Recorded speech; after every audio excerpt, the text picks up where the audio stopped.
पिलू आपण कुठे चाललो?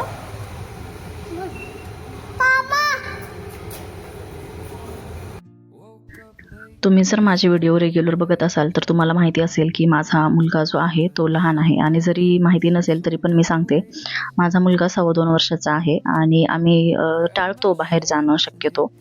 तर तरी पण कधीतरी असा ब्रेक घेणं खूप महत्त्वाचं आहे. 2.5 ते 3 वर्षापासून आम्ही कुठेही बाहेर फिरायला वगैरे जात नाही. अथांगला घेऊन तर जाणं पॉसिबलच नाही आहे. ज्यांची लहान मुलं आहेत त्यांना समजून जाईल की हे कसं पॉसिबल होत नाही ते. त्यांची गैरसोय होते म्हणून. मी जो गुजरातचा व्हिडिओ बनवला होता तो होता माझ्या नंदेच्या घरचा. तर त्या गुजरातला असतात, त्यांना गुजरातला दिलेला आहे. तर वर्षातून एखाद्या वेळेस त्या येतात पुण्याला त्यांच्या माहेरी. तर त्याच आलेल्या होत्या आणि त्यांनीच हा प्लॅन बनवलेला होता. पण खूप अचानक झालेला होता हा प्लॅन. मी घरी अर्धा स्वयंपाक बनवला होता आणि अर्ध्या बाकी होता. त्यामुळे मग आम्हाला यायला उशीर झाला. त्या त्यांच्या घरून आल्या होत्या आणि आम्ही इकडून आलो होतो.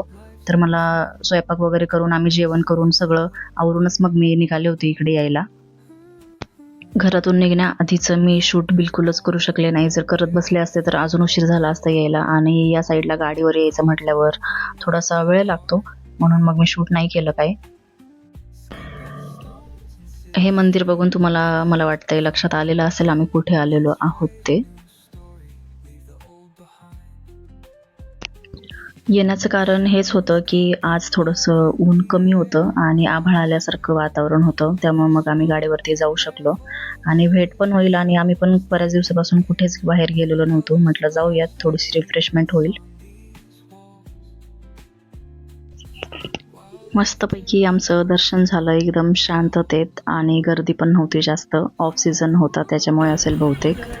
बऱ्याच वर्षानंतर मी गोळा खात होते आणि हा अथांग पहिल्यांदाच गोळा बनवून देणाऱ्या ताई अथांग सोबत बोलत होत्या. छान आहे का? छान छान आहे ना? कसला गोळा खातो तू?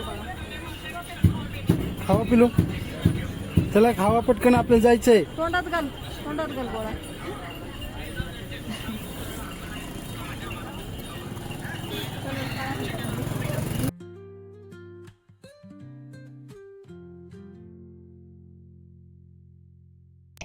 आणि अशा प्रकारे दिवस संपला. खूप छान दिवस गेला आमचा. चला तर मग भेटूयात नेक्स्ट व्हिडिओमध्ये. तोपर्यंत बाय.